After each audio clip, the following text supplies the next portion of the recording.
ओम ब्रह्म सत्यम सर्वदा। आज इस संसार में संसारियों को ज्ञानी की बात समझ में कम आती है। वो जो संसारी ज्ञानी होते हैं, जो पढ़ाई कराई जाती है बच्चों को, बड़ों को, वही लेक्चर समझ में आते हैं, क्योंकि उससे उनको आगे जॉब मिलता है। वो जो ईश्वरीय ज्ञान है, जो कोई सिद्ध पुरुष और जो गुरु का ज्ञान होता है, वो उनके अंदर नहीं उतरता। वो हर बात पे अपनी ही बड़ाई मानते हैं, क्योंकि उनको उन ज्ञानी को सामने उन संसारियों को मूर्ख आंका गया है। तो ये मूर्ख क्यों हैं? क्योंकि वो संसारी पढ़ाई करके उनका कुछ नहीं होने वाला। जब तक वो अध्यात्म विद्या, वो परमात्मा का ज्ञान, वो गुरु का ज्ञान अगर जीवन में नहीं सीखा, तो जीवन ये अंधकार में ही जाने और अंधकार ही समझें।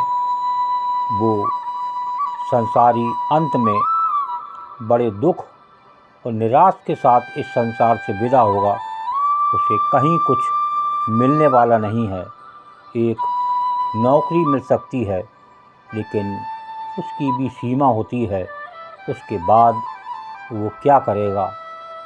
अंत में जब उसको बीमारियां घेरेंगी, तब उसको भगवान याद आते हैं। तो आइए श्रवण करते हैं कबीर वाणी। समझा समझा एक है,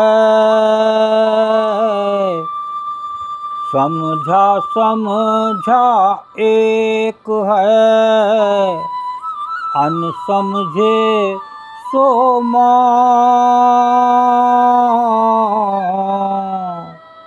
समझा समझा एक है, अनसमझे सो मौन। बातें बहुत मिलावई, बातें बहुत मिलावई, तासो झीख कौन कबीरा, तासो झीख कौन।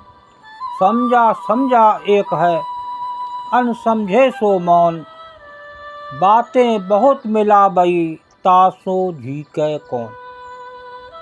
देखिए, जो संसार में वास्तव में ज्ञानी हैं, सब ज्ञानियों का मत एक सा होता है।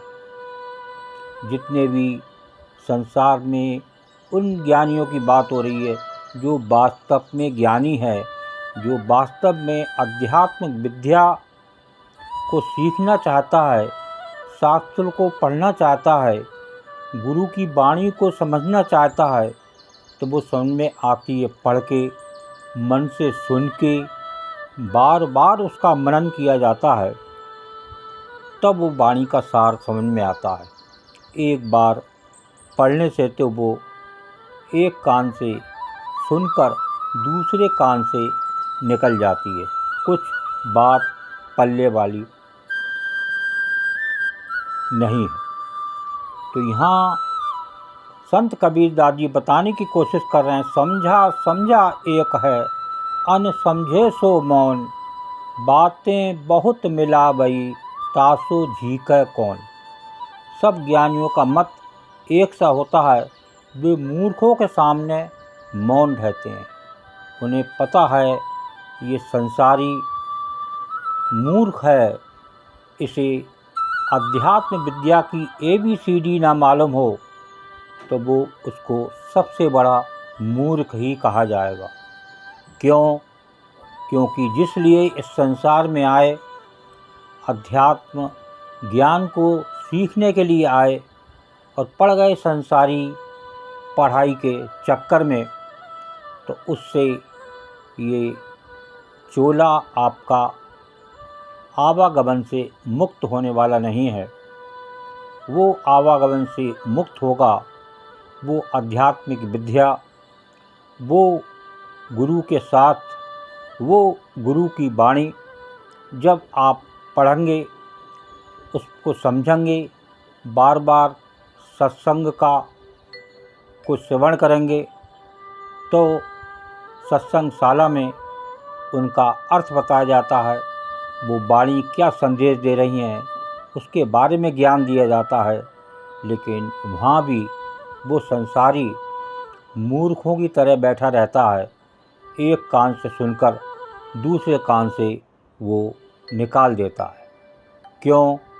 उसका मन उसमें नहीं लगता, उसका मन लगता है संसारी वस्तुओं में, संसारी चीज़ों में, संसारी चीज़ों को इकट्ठा करने में, संसार में नौकरी करने में, उसी में अपना जीवन व्यतीत कर देता है।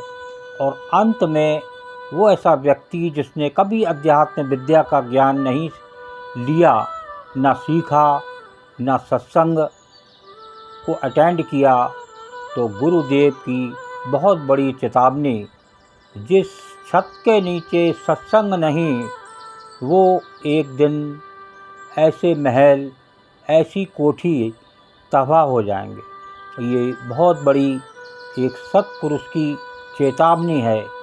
इसको ग्रहण करना, ये 84 लाख योनियों में सबसे पहला चोला कहलाता है जो उस प्रभु से मिल सकता है।